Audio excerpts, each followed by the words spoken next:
O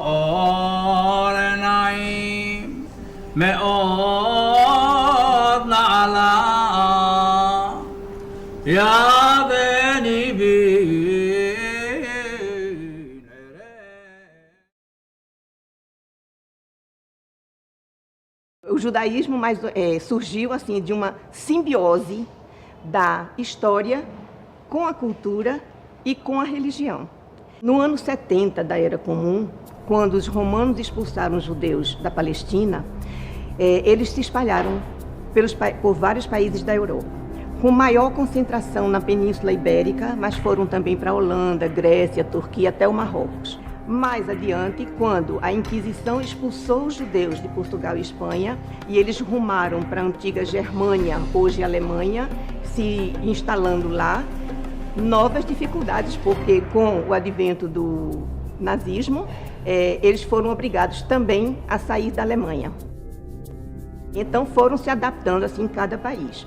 E em 1947 houve a aprovação pela ONU da partilha da Palestina em 2 estados, um árabe e um judeu.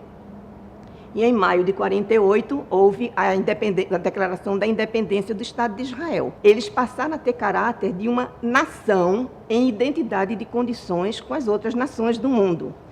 Porém, o território do Estado de Israel era insuficiente para receber todos os judeus do mundo. Então, continua havendo judeus espalhados em todo o mundo até hoje. Como é que esse povo vem sobrevivendo todos esses anos? Através da autorresponsabilidade e do autocompromisso de cada judeu de procurar conhecer a sua história, de procurar preservar os costumes, as tradições e a religião. A única coisa assim que é forte como característica judaica é a religião.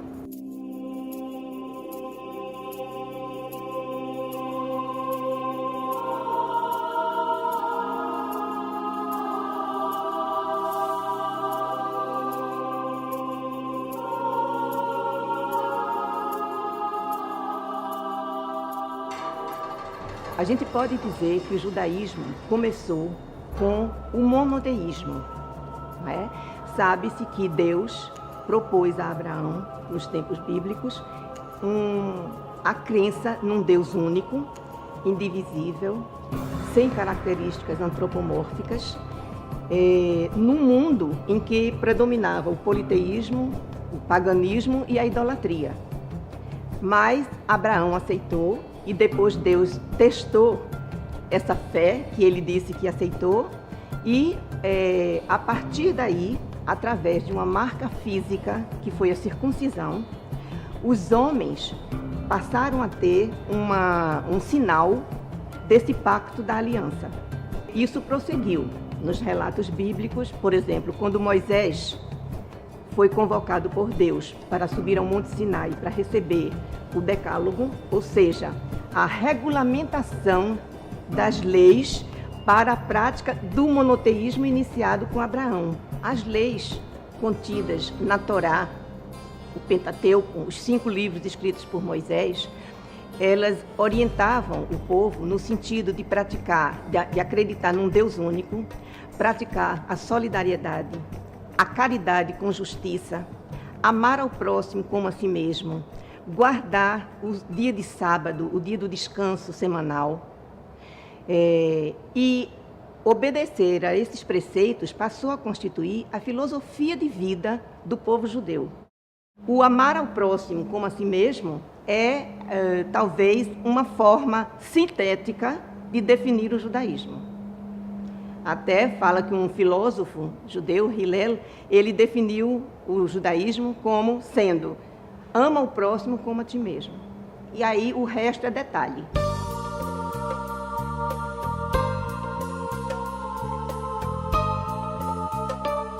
Diferentemente da Páscoa cristã, a Páscoa judaica celebra a libertação dos judeus da escravidão no Egito.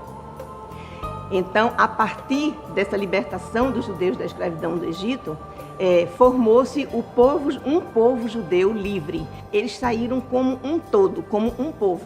Moisés apresentou ao faraó vários pedidos de libertar o povo judeu e o faraó não aceitou, e a 10ª praga foi a da morte dos primogênitos. Mas como é que o anjo da morte saberia em que casa estaria um primogênito egípcio e em que casa estaria um primogênito judeu? Então, Deus ordenou a Moisés que matasse um cabrito e com o sangue do cabrito ele marcasse as casas dos judeus. E o anjo da morte, então, passaria por cima. A Páscoa judaica, Pessah, que é o nome, quer dizer exatamente passar por cima. Era o fato do anjo não entrar nas casas dos primogênitos judeus. E a Páscoa é celebrada anualmente ela é iniciada com uma ceia que se chama Seder, e a característica básica é o pão ázimo, que é um pão feito sem fermento, porque, relembrando que ao saírem apressadamente do Egito, não deu tempo de deixarem a massa fermentar.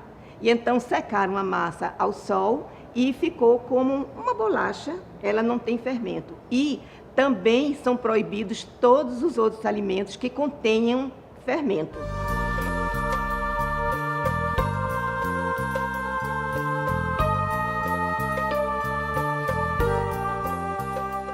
Deus criou o mundo em 6 dias e no 7º ele descansou da obra que fez.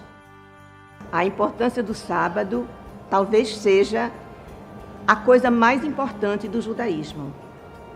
O valor do sábado, do descanso do sábado, é descansar do trabalho que foi realizado. Tem toda uma celebração para o dia do Shabat, que começa na sexta-feira à tarde, com o pôr do sol, porque o dia do calendário judaico, ele não começa à meia-noite. Porque na Bíblia está escrito, fez-se à tarde e depois amanhã. Portanto, o dia começa no entardecer, com o pôr do sol e o aparecimento da primeira estrela. E termina no dia seguinte, com o aparecimento da primeira estrela.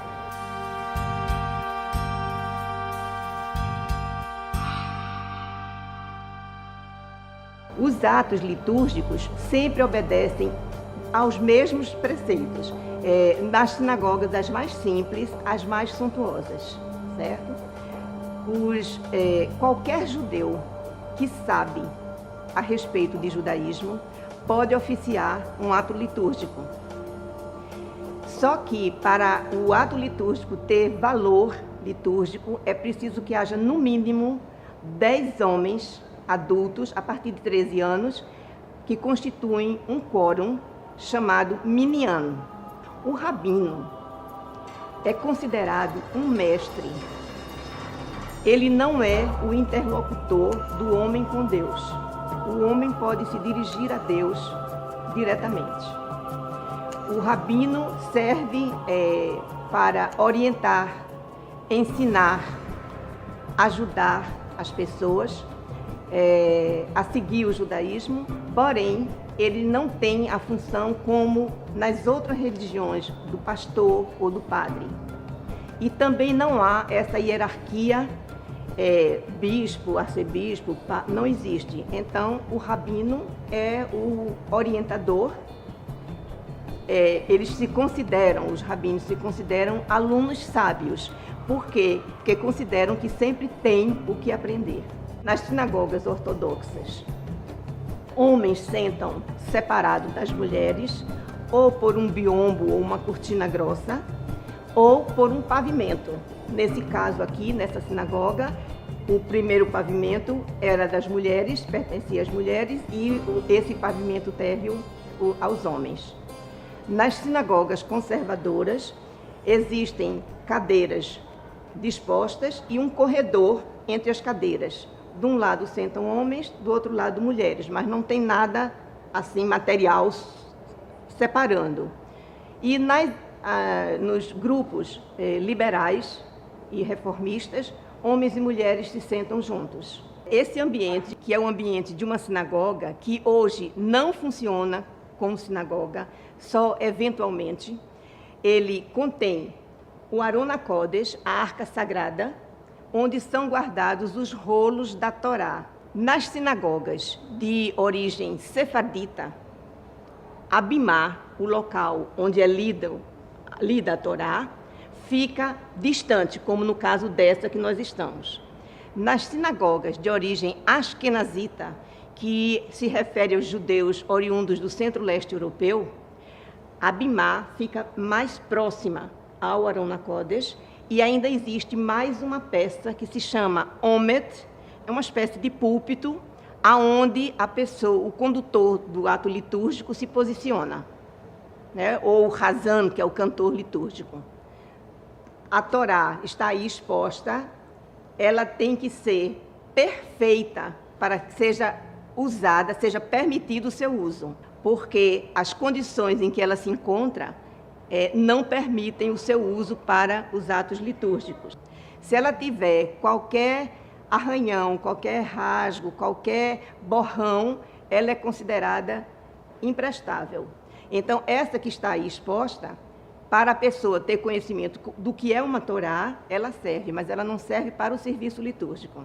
Nesta edificação, onde funciona o Centro Cultural Judaico de Pernambuco, funciona também o Arquivo Histórico Judaico de Pernambuco, que desenvolve inúmeros projetos, entre os quais um projeto de parceria com artesãos pernambucanos que, com base em oficinas feitas aqui nessa sinagoga, nós transmitimos os significados dos símbolos judaicos e eles passaram a trabalhar a matéria-prima nordestina com os símbolos do judaísmo, aprendendo mesmo a explicar o significado de cada um deles.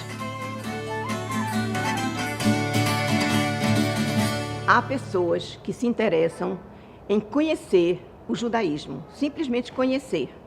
E então procuram uma pessoa para estudar e livros, filmes, etc., para poder se instruir a respeito do judaísmo apenas para aumentar a sua cultura.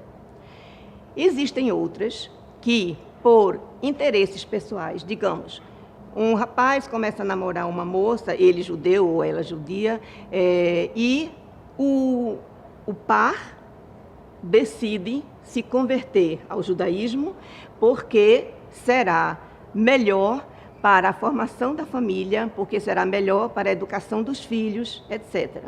Mas são muitos os casos de casamentos mistos, em que não há a conversão, e os pais optam por dar liberdade aos filhos de, quando crescerem, decidirem o que eles querem ser, qual a religião que eles querem seguir. Eu casei há 38 anos atrás com um judeu, filho de imigrantes.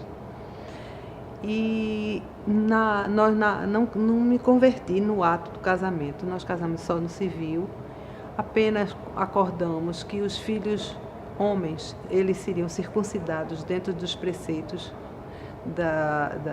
litúrgicos do judaísmo e que nós íamos deixar eles livres para escolher a religião deles.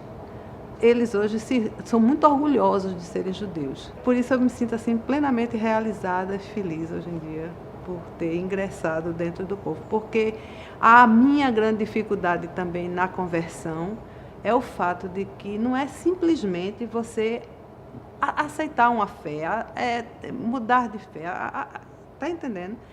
É você se inserir dentro de uma comunidade, dentro de um povo, se sentir parte desse povo. Dentro do judaísmo eu pude me encontrar como indivíduo, como ser humano, como personalidade, né? Eu encontrei no judaísmo o que muitos Balei Teshuvá, que são os retornados, e esses retornados podem ser anuncins, podem ser descendentes de casamentos mistos, pode ser, enfim, vários judeus que perderam a identidade durante o período histórico, podem retornar ao seu lar. Na verdade, ao retornar ao judaísmo, eu me senti de volta para minha casa, né? A casa de Jacó, a casa de Israel. Não sei como eu seria se não fosse judia, certo? Naturalmente, eu nasci num contexto judeu, meus pais eram judeus e praticavam não a parte religiosa, mas a parte cultural, a parte das festividades. Tudo isso era respeitado e comemorado na minha casa. Então, isso se incorporou à minha pessoa e eu fiz questão casei também com um judeu e, como ele também faz questão de transmitir isso aos nossos filhos, e eu já vejo isso transmitido para os nossos netos, e é isso aí, quer dizer, dá essa sensação de continuidade, de missão cumprida, de ter herdado uma filosofia que a gente conseguiu passar adiante, né? Então, quando eu vejo um neto meu cumprindo os preceitos do judaísmo, eu disse, bom, fiz o meu papel, né? E com muita satisfação.